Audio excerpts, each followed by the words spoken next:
Halo Bapak Ibu, Assalamualaikum warahmatullahi wabarakatuh. Pada kesempatan kali ini saya akan memaparkan terkait demonstrasi konseptual saya pada modul 1.1, yaitu strategi dalam mewujudkan pemikiran Ki Hajar Dewantara, pendidikan yang berpihak pada murid sesuai dengan konteks diri murid dan sosial budaya di daerah asal. Sebelumnya, perkenalkan Bapak Ibu, saya Rizka Amini, CGP Angkatan 11, Kabupaten Lampung Tengah, Provinsi Lampung. Sebelum kita membahas bagaimana pemikiran Ki Hajar Dewantara, kita cari tahu dulu yuk, siapakah Bapak Ki Hajar Dewantara? Bapak Ki Hajar Dewantara memiliki nama asli yaitu Suwardi Swironingrat. Beliau lahir pada tanggal 2 Mei tahun 1889. Ia ditetapkan sebagai Hari Pendidikan Nasional. Beliau adalah Menteri Pendidikan Indonesia yang pertama, seorang aktivis atau pelopor pendidikan sekaligus pendiri perguruan taman siswa. Dan beliau dikenal sebagai Bapak Pendidikan Nasional. Pemikiran Ki Hajar Dewantara. Pendidikan diartikan sebagai tuntunan dalam hidup tumbuhnya anak-anak, menuntun segala kodrat yang ada pada anak, agar mereka dapat mencapai keselamatan dan kebahagiaan yang setinggi-tingginya, baik sebagai manusia maupun sebagai anggota masyarakat. Dasar-dasar pendidikan Ki Hajar Dewantara. Pertama, pendidikan yang menuntun. Guru memberikan kebebasan kepada siswa, namun tetap menuntun siswa agar tidak kehilangan arah. Kedua, kodrat alam dan kodrat zaman. Guru mengembangkan potensi yang sudah ada dalam diri siswa dan menyesuaikan dengan kodrat zamannya. Ketiga, budi pekerti. Budi pekerti melatih anak untuk memiliki kesadaran diri yang utuh untuk kemerdekaan dirinya dan kemerdekaan orang lain. Keempat, sistem amal. Guru harus bersikap seperti semboyan Ki Hajar Dewantara, yaitu ing ngarso sung tulodo, ing madya mangunkarso, tuturi handayani. Nah, berikutnya Bapak Ibu, bagaimana pemikiran Ki Hajar Dewantara tentang pendidikan yang berpihak pada murid dapat dilakukan? Mari kita refleksikan pengembangan dan penerapan di sekolah maupun di kelas yang sesuai dengan konteks diri dan konteks sosial budaya di daerah asal. 1. Manusia merdeka. Anak adalah manusia merdeka, namun merdeka yang bertanggung jawab.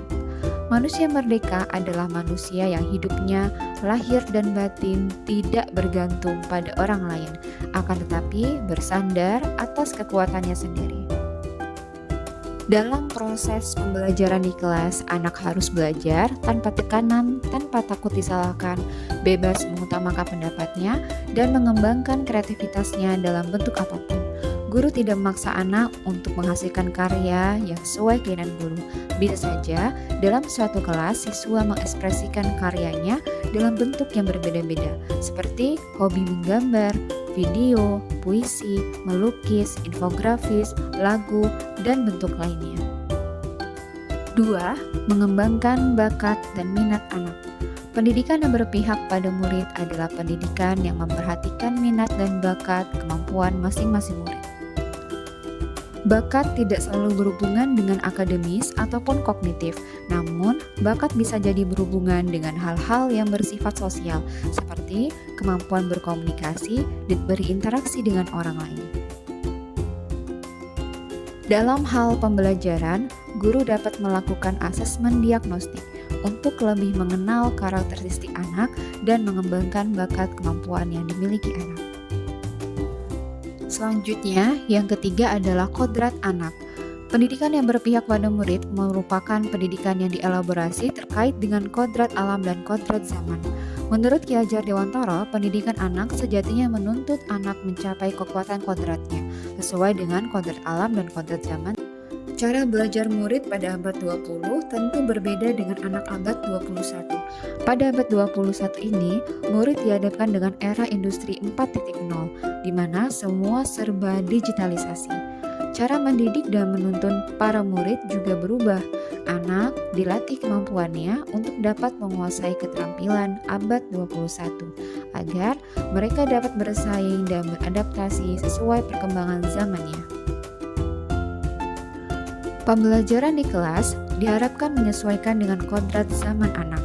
Guru diharapkan dapat menerapkan pembelajaran berbasis IT. Pembelajaran juga harus menyesuaikan dengan kodrat alam kehidupan anaknya, karena setiap anak memiliki kodrat alam yang berbeda, baik berdasarkan lingkungan fisik wilayahnya maupun kondisi lingkungan masyarakatnya.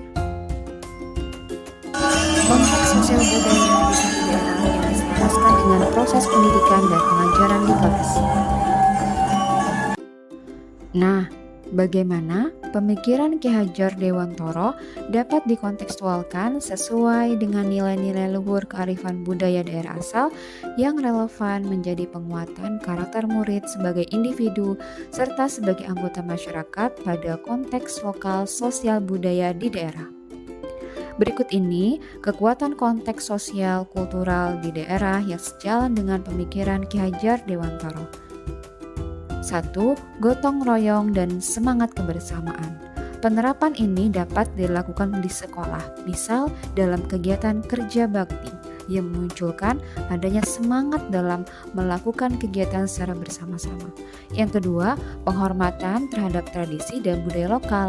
Ini dapat kita lakukan dengan cara saling toleransi atau saling menghargai pada saat hari-hari besar perayaan tradisi atau budaya lokal. Berikutnya, kontekstualisasi pemikiran Ki Hajar Dewantara dengan nilai-nilai budaya lokal. 1.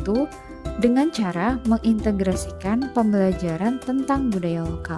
Misal, di sekolah kita dapat melakukan kegiatan ekstrakurikuler yang terkait dengan seni budaya di daerah. Yang kedua, mengajarkan rasa tanggung jawab terhadap warisan budaya. Di sini, murid diharapkan dapat mewariskan atau melestarikan budaya daerahnya. Selanjutnya yang keempat adalah semboyan Ki Hajar Dewantara. Ing ngarso sungtulodo, ing madya mangunkarso, tutpuri handayani. Di depan memberi contoh, di tengah memberi semangat, dan di belakang memberi dorongan. Guru dan orang tua adalah pribadi yang memberikan teladan bagi anak-anaknya dalam mengembangkan nilai-nilai luhur untuk kemanusiaannya agar ia memiliki budi pekerti yang baik. Untuk melatih anak dalam memiliki kesadaran sosial dan bertanggung jawab membuat keputusan untuk kemerdekaan dirinya maupun kemerdekaan orang lain.